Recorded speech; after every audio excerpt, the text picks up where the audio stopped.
Hello children, welcome to yet another session of Geography Class 8, Session 2, Asia, the largest continent. Before we commence, let's have a quick recap of what we have studied in our previous session. And in our previous session, we learned that Asia is the world's largest and the most populous continent. Then about the latitude, Asia is located entirely in the northern hemisphere, and among the longitudes, only a small portion of Russia extends into the western hemisphere. Otherwise, Asia is entirely in the eastern hemisphere. By eastern hemisphere, we mean that it is east of the prime meridian, 0 degrees longitude. And northern hemisphere, we mean north of 0 degrees equator. Okay, now Asia, the world's largest continent, has 48 political countries. It is bounded by the in the north, the Arctic Ocean, in the east, Pacific Ocean, in the south, Indian Ocean. Now, the low Ural Mountains, the Ural River and the Caspian Sea separates Asia from Europe. Asia has a smooth coastline. Along the east coast, we have the China Sea, Yellow Sea, Sea of Japan, and the northeast in the Sea of Okhotsk and the Bering Sea. In the south, there are two big bays, Arabian and the Bay of Bengal. Then there are islands, many island groups are there, and the two Southeast Asian nations like the Indonesia and the Philippines are also there. Java and Sumatra are the largest islands of Indonesia. Amongst the physical features, we had studied that the continent has a great variety of landforms and climate. Lake Baikal, the deepest lake in the world, and the Mount Everest, the highest peak, is also found in Asia. Then the Asia was physically divided into 5 major physical divisions, out of which we had studied about the 4 divisions like the northern lowlands, central mountainous regions, southern plateaus, and the great river valleys. About the northern lowlands, we had studied that they were made up of 2 plains, Siberian and the Turan plain. And Siberian plain is the greatest continuous lowland in the world. Ob, Yenisei, Lena, these are the major rivers which flow northwards in the northern lowlands. Lake Baikal was the deepest lake in the world, located in these lowlands. Then in the Turan plain is a lowland around the Aral Sea, and it was drained by 2 rivers, Amu Darya and Sir Darya, making Aral Sea an area of inland drainage. We studied about the central mountain region, which was a complex system of fold mountains and plateaus. And we had studied about the Pamir Knot, from which there are the ranges are radiating from Pamir Knot, be it the Himalayas, be it the Karakoram, be it the Suleiman, be it the Hindu Kush. These were the major mountain ranges which were radiating from the Pamir Knot. Himalayas are the highest mountain range in the world, with Mount Everest the highest peak. Now there are mountain ranges, there are many, amongst these mountain ranges there are many intermontane plateaux like the plateau of Iran, Anatolia, Tibet, Peninsula Plateau of India. About the southern plateaus, we had studied that it lies to the south of the central mountain belt, plateaus of South Asia. The plateau of Tibet is known as the roof of the world, plateau of Mongolia, plateau of Arabia, and the Peninsula Plateau of India are the most important plateaus of Asia. Now today we are going to start with the great river valleys. Now for the great river valleys of Asia, the river valleys are the most important regions of Asia. They are made up of vast stretches of fertile alluvial plains and are the mostly thickly populated regions of the world. Now, children, most of the ancient civilization had also taken place along these fertile plains, in these river valleys, because it was easily, these regions were very fertile where crops could be grown and water was easily available, the two things which are required for the existence of humans. So as such, the ancient civilizations flourished in these regions. Firstly, the valley of Euphrates and Tigris of rivers of Iraq are known as Mesopotamia. And so if you remember that the Mesopotamian civilization occurred in this region. So these rivers are flowing into the Persian Gulf. So if we have a look at these rivers, the Tigris river and the Euphrates, children, you can see they are flowing into the Persian Gulf, and the valley or the plains between these two rivers is called the Mesopotamia. That is between the rivers. Okay. The next is the valley of Indus in India and Pakistan.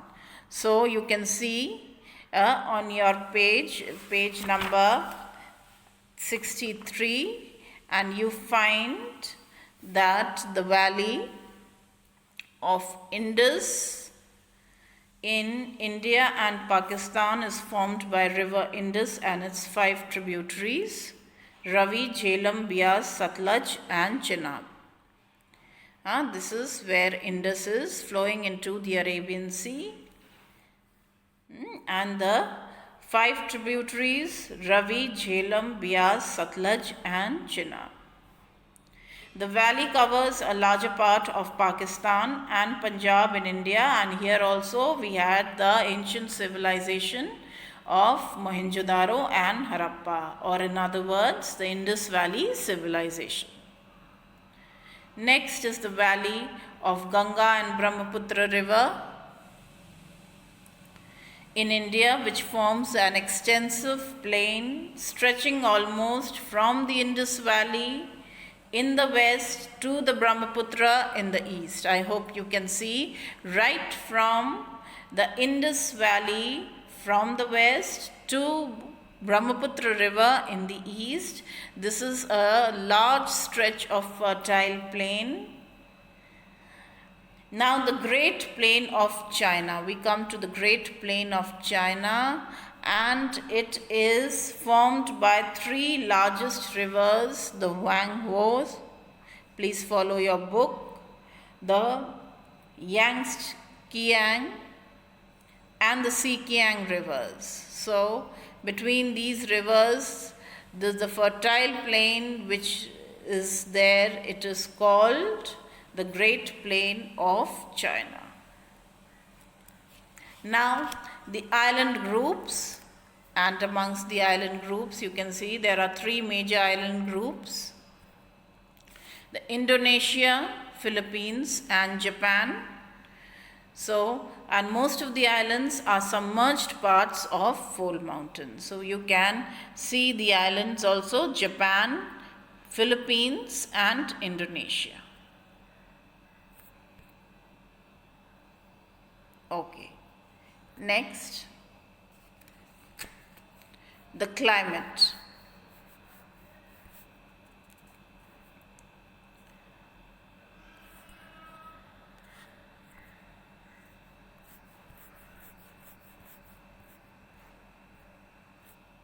Yes, the climate. Now, the enormous expanse of Asia, abundance of mountain barriers, and inland depressions have resulted in a variety of climatic conditions. Monsoon winds influence the Asian climate. So, the climate of Asia is not only influenced by the monsoon winds. Apart from that, Asia is also affected by the abundance of mountain barriers that it has, the inland depressions, then other variety of climatic conditions. Now, factors affecting the climate of Asia. Firstly, the latitudinal extent, the vast latitudinal extent that it has, right from 10 degrees south to 80 degrees north. It extends from the equator to beyond the Arctic Circle.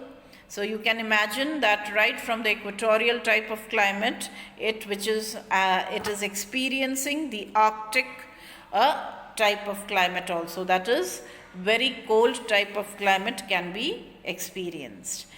So right from hot and wet in the south to extremely cold and dry in the north. Next is the distance from the sea.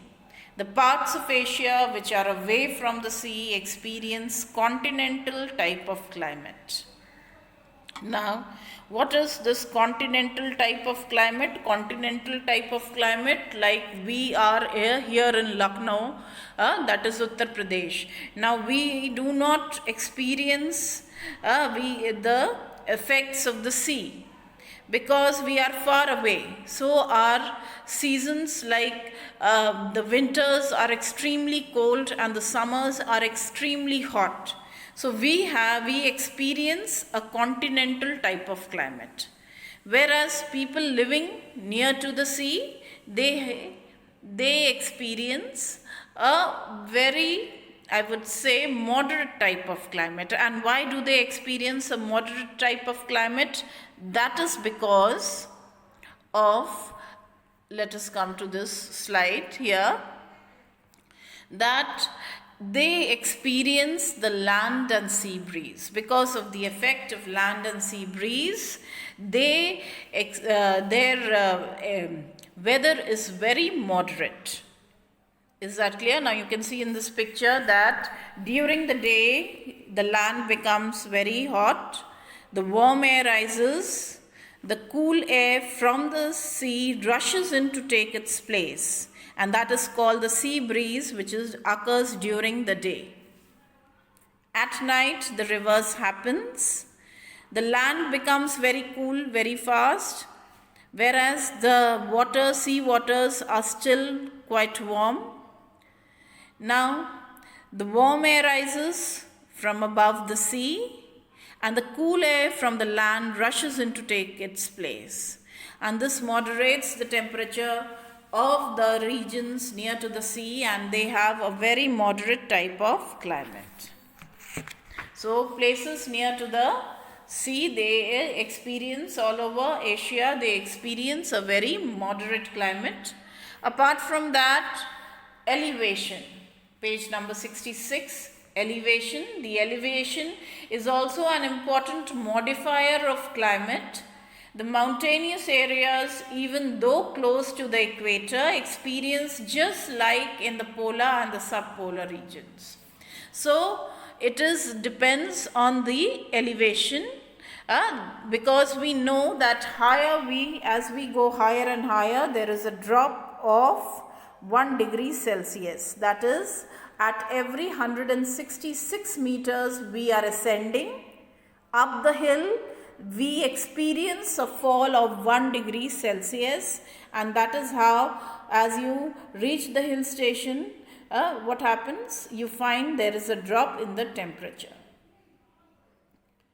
Okay, now here also, why there is a drop in the temperature? Higher the elevation, thinner the air becomes.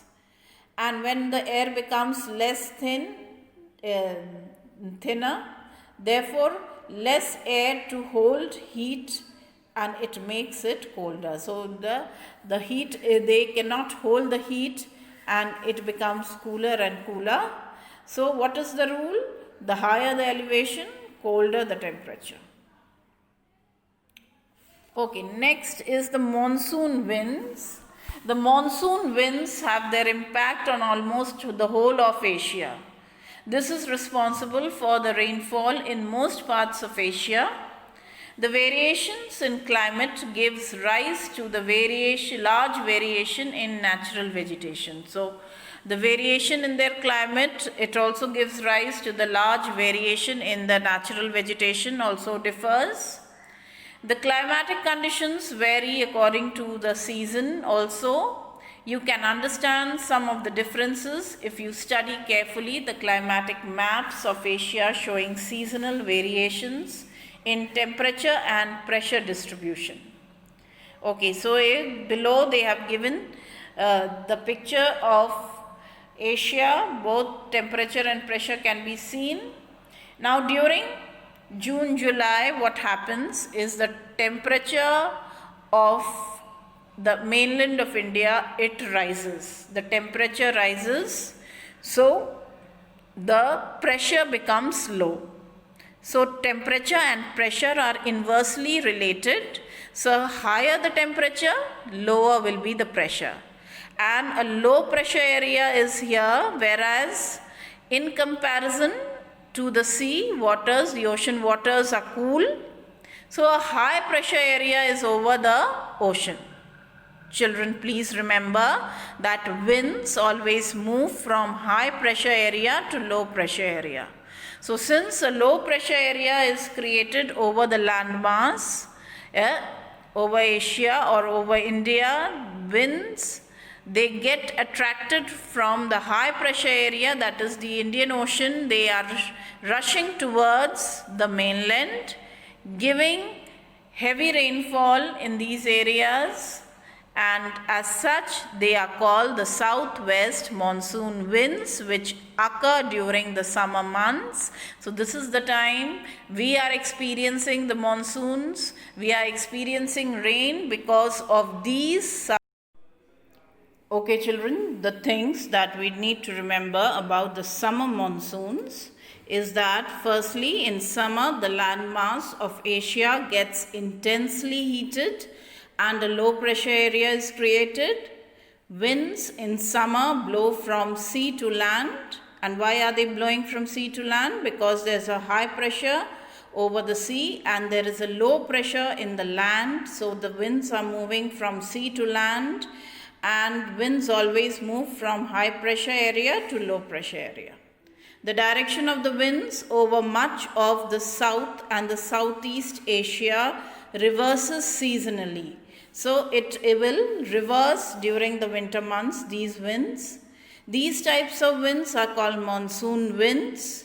Due to the influence of the monsoon on the climate of the south and the southeast Asia, the climate of this region is called tropical monsoon climate. So the climate of Asia and the Southeast Asia, the South of Asia and the Southeast Asia, they are in the influence of the monsoon. As such, this region is said to have tropical monsoon type of climate.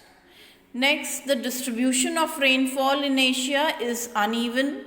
Some areas are getting too much of rainfall, some areas get less amount of rainfall. So there are areas which are getting heavy rainfall. For example, Mawsyn Ram, which is in Meghalaya. This is a place which gets highest rainfall in the world, children. Mawsyn Ram in Meghalaya is receiving more than 1000 centimeters of rainfall annually. On the other hand, the desert regions receive very low precipitation. So this is the reason, because maybe there are winds which are obstructing, there are mountain ranges which are obstructing the winds and giving heavy rainfall to one areas, whereas in other cases they are just parallel to the wind, or maybe there is no obstruction as such and the precipitation diminishes as it goes there and creates a desert region. Now children, the rainfall generally decreases with the increasing distance from the sea. It also decreases from south to north. So the southern region close to the oceans, they receive heavy rainfall. As they are going towards the north, the amount of rainfall diminishes. Okay, now we come to the winter months. Now what happens during the winter months? Let me explain. Now, in the winter months, the land mass, that is the northeast India, the northern part of India, and the subcontinent becomes intensely cold. The temperatures may even go to minus degrees. Now, when the air above is cold, it exerts a pressure. So, a high pressure area is created over the land. In comparison, sea is warmer. So, a low pressure area is over the sea. There's a change in the pressures now. Now, winds always move, as I said, from high pressure area to low pressure area. And as such, they are moving from the northeastern India. And as the winds are given the name from the direction they blow. So, since they are moving from the northeast, they are called northeast monsoon winds. These winds are not giving rainfall to the major part of the continent, as they are dry winds, the offshore winds. They are appearing from the land and they are not carrying any moisture. But a part of these winds, when they are moving over the Bay of Bengal, they pick up moisture, and when they strike the Coromandel coast, they shed their moisture. They give heavy rainfall there in the winter months. Okay. Now, children, let us come back to the text. And here about the winter rainfall is given. During the winter season, the central part of Asia experiences very low temperature resulting in high pressure. The ocean is relatively warmer with low pressure over it. As a result, winds blow from land to sea. Since these winds originate from land, they are dry and they do not bring much rain.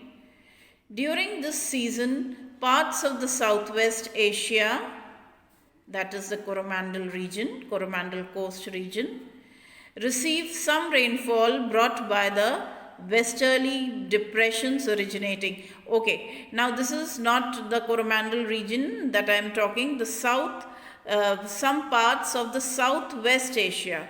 So, Southwest Asia, not only this, it is also the region in India like Pakistan, Punjab, Haryana, Western Uttar Pradesh. All these areas are getting some winter rainfall which is brought by the westerly depressions originating in the Mediterranean Sea. Is that clear? So, these are temperate cyclones. These westerly depressions are supposed to be temperate cyclones which originate in the Mediterranean Sea. These winds, they move in a very long way, covering almost many countries, and they come towards India also, giving light rainfall. So they do not bring heavy rainfall, they bring light rainfall, and they are called western disturbances. Is that clear, children? Okay. So today we end here. Please remember about the winter and the summer monsoons, and the climate of this region is called the tropical monsoon climate.